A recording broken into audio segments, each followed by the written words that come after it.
Guys, listen to this. If we qualify for the Champions League 2025 final, we might meet Arsenal. Arsenal is going to play the quarterfinals against Real Madrid, and they have a chance to qualify to the final. If they do, and we do, we might meet in the 2025 final in a repeat of a 2006 final almost 20 years ago when we play Arsenal for the first time and won the Champions League for the second time in our history. Can you imagine that? And the similarities are not going to stop here. So the reason I'm bringing this picture and I'm showing these guys here is that everything looks the same. You tell me. I mean, every time I look at this, I say, okay, wait a minute. There's so many things I can point out from the era of the first Laporta's era with the second Laporta's era. The project, that's something we know, right? We know that Laporta, understand the Barca philosophy, understand the Barca ideologies, and wants always to bring La Masia players, and he's basically doing the same thing. And he knows how to choose coaches. That's why, by the way, Laporta for me is the best Barcelona president by far. He's the best in history. So let's go back to our similarities. So you guys remember when we played Arsenal in the final in 2006 and won the Champions League? That opened the door to a decade of Barcelona domination of European football and world football, because we were able to get Spain to win the World Cup with Barcelona players, basically.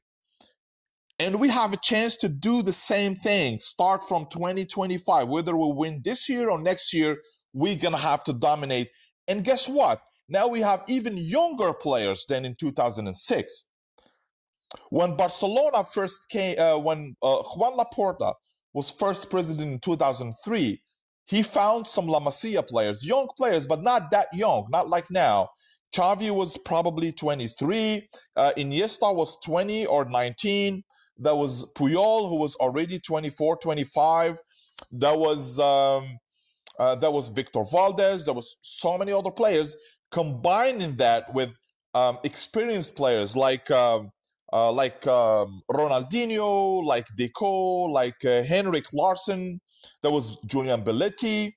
And he formed that team. He combined with La Masia youngsters and experienced, talented players from the world. We don't remember Eto'o. He was still young. He was at his prime. I think he was 20, 25, 26. But it was that team that Laporta built that set the first footsteps for the domination of world football. And we are witnessing the same thing in 2025 with Laporta. Since 2021, he was trying to do the same thing by bringing La Masia players and combining them with some experienced players like Lewandowski, like Rafinha, Aren't we going to witness the same thing? I'm very excited about it. You tell me what you guys think, and hopefully the start of our glory again is from this year's final, and hopefully we can play against Arsenal. Some people are dreaming about the Clasico, not me, okay? So I don't think a Clasico will be interesting. We've played so many Clasicos, but since we haven't played the Clasico in the final, I kind of agree with you. It's going to be interesting, right?